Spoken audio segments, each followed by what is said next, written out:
Hi guys, welcome back to my channel. I'm the motorcycle rescuer and this is Motorcycle Rescuer.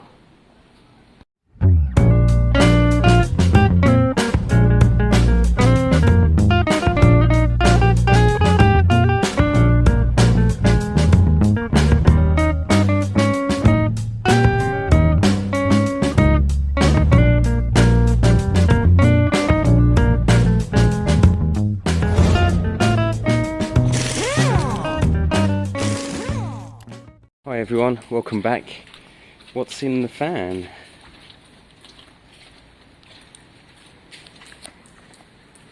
Guesses? If you're on my Facebook page, you already know what it is.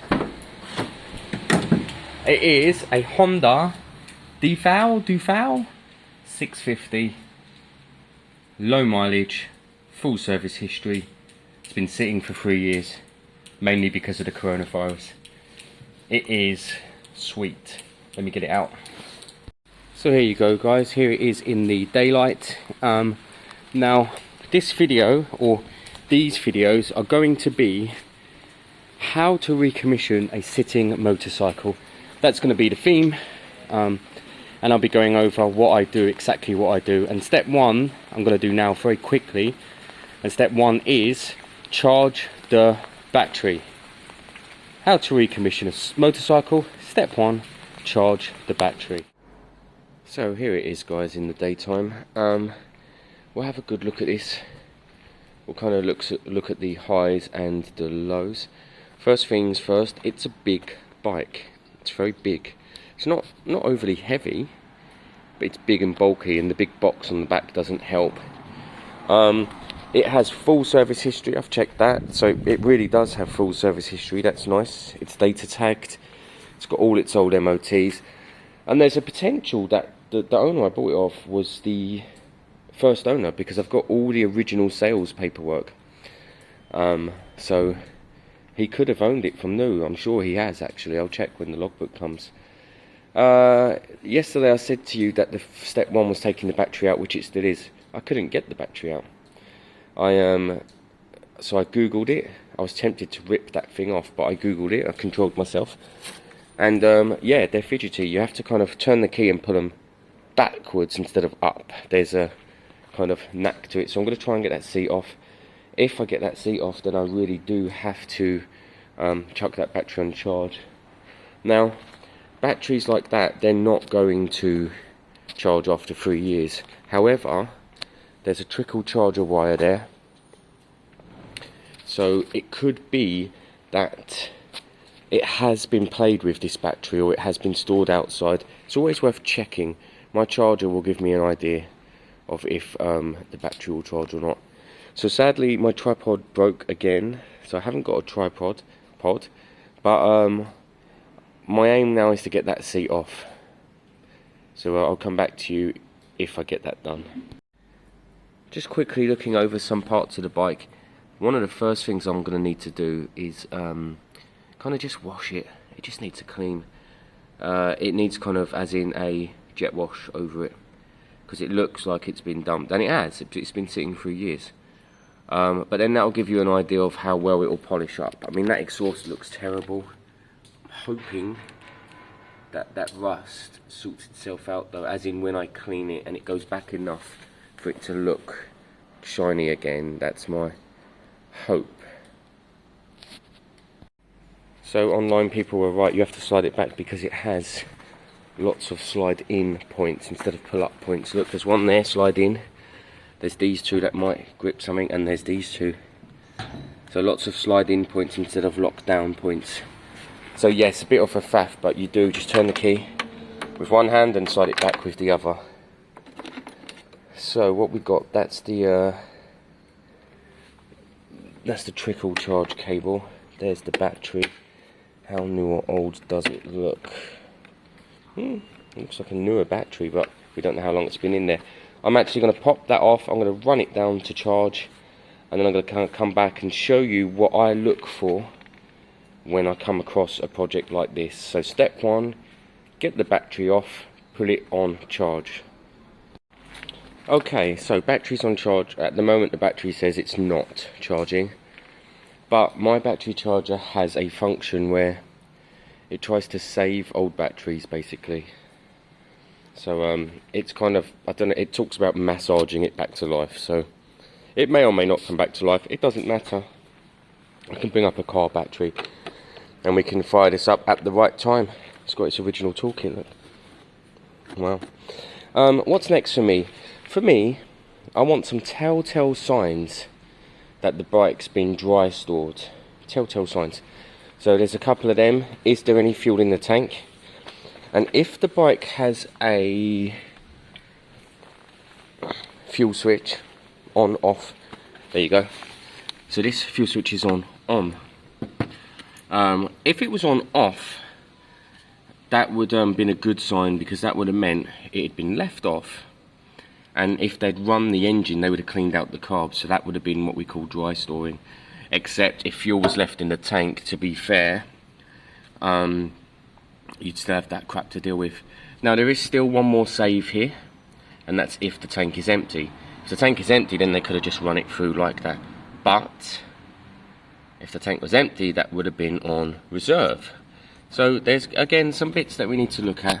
That's pretty solid as well after 3 years. Handy. So let's check this tank. Ooh, look at that, it's rock solid. That hasn't been opened. Right, I need to get some WD down there. I don't want to break a key or the lock. I need to let that soak. It's probably not been open for 3 years. So a touch of WD-40, cleaned it, opened it within seconds. Now lots of crap in here I've cleaned out already. We don't want that in the tank. Lots of crap on here I've cleaned out. We don't want that in the tank. There's lots of fuel in there. It's very stale. You can smell it. It's varnish. It's varnish. Now I'm going to suck that out using my machine and we'll see how bad it is. But I can smell it's varnish. This means for me that this tank does need to come off. It needs a quick clean at some point. So I think we're going to look at side panels, fairings, get the tank off, clear it out fully before we move any more forward, because we may need to do the carbs as well. At this point, any bolts and stuff I'm looking at that I might need to do, I'm going to get some penetrating fluid down. If you haven't got any, WD will be better than nothing. But just basically spray the bike over, and that's the same if you think you're going to do the brakes, which obviously I am. Get some penetrating fluid on it now to let it work its way through. It's really going to save you a lot of time and hassle down the line. So step 2 for me, drain the old fuel, clean the petrol tank, consider the carbs. I'll show you a bit of this draining process because I always enjoy watching old fuels and fluids come out. So old battery, funny enough that's not been charged for ages, but still does this machine. This machine was from Lidl. It was like 15 quid, and my god, it's brilliant, guys. It sucks oil, so it's very strong, but it's great for fuel as well. Let's get some of this fuel out.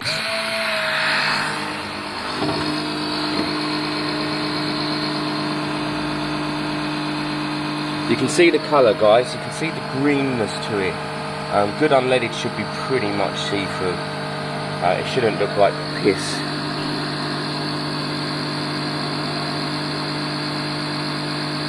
And there'll be bits in there. When we shake it around, you'll see that there'll be bits in there.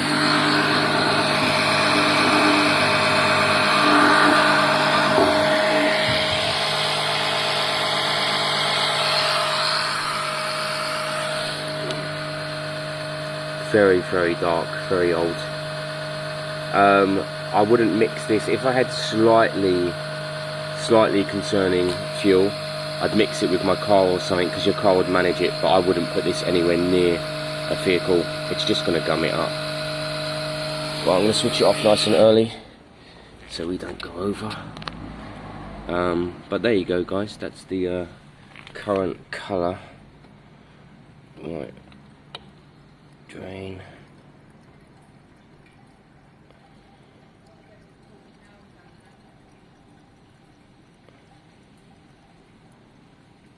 Stop you. Stop. I'll put you back in the tank. There you go, where you belong. Yeah, look, I don't need to go into this too much for you guys, because it's clear, isn't it? You can smell it. It's varnish. You can see it's piss. it's green, and there'll definitely be particles floating around in there. You can see them, and they're oi, stay, and they're the bits that gum up. They go into the system. Can you see them floating? They come up the system. Right, I need a bigger storage container. I keep some old water bottles for this stuff, guys. And then, of course, you take them to your local... Do you know where you dump furniture and stuff? They always have a place for chemicals and old fuels. So you take it to there. I've just noticed, if you look here, I think this fork seal might have weeped, but I'm not sure. It looks like it may have at some point. But to be fair, that could have been rainwater or anything that's come down over the years, but that's something to look out for. That's why jet washing will help us out at some point. Right, let me get another bowl and get this emptied. There's loads in there. So guys, look how much this tank was holding. So we got, I think, probably 2 litres in there. We got 5, 6, 7, 8, 9.5, 10, 11-ish litres of fuel. Now here's what's really interesting. As you got down to the end, look at the bottom. You see the varnishy stuff, and then look, if I squish it around a bit, that stuff gets sucked up by the carbs. You can see that. And then which one was right near the bottom? There's a lot of crap in that one. Can you see that extra layer of crap? Look, again, that would have gone through the carbs. And probably the worst was the last one. This was the worst. Look at the size of them particles floating around. And this was empty, guys. I emptied it myself. It was only full of water. So this is definitely needed. I'm going to pull the tank off, give it a quick kind of rinse and flush, and I think the carbs are going to need a clean. There's almost definitely. So you won't necessarily see it, but I'm going to be stripping away bits of the bike now. Side panels here, here, and we're going to be trying to access the tank next. That's the simple bit. Okay guys, getting the tank off wasn't too difficult. You did 2 bolts up here, 1 down here, but you have 2 in the middle as well, attached to the fairings. And then you can pull it off and basically leave the side fairings on. Although to pull these back enough here, I did have to loosen I did have to take off the bottom. Other than that, straightforward. It's this pipe here, and then the breather pipe that's on it, and the one fuel pipe that comes from the fuel pump. That's there, that's fine. So this is what we're looking at. This is obviously the airbox. Carbs are underneath. They're fairly complex carbs, really, because they're kind of one's upside down attached to each other. It's hard to explain, but I'm hoping to show you soon. The most ideal situation here would be that you could run it and let it clean itself out. But it needs to be reliable long term, straight away. I need to be able to know that when I fire it up every time, it's good and it's done. And that means cleaning out the carbs. There's no kind of getting around it.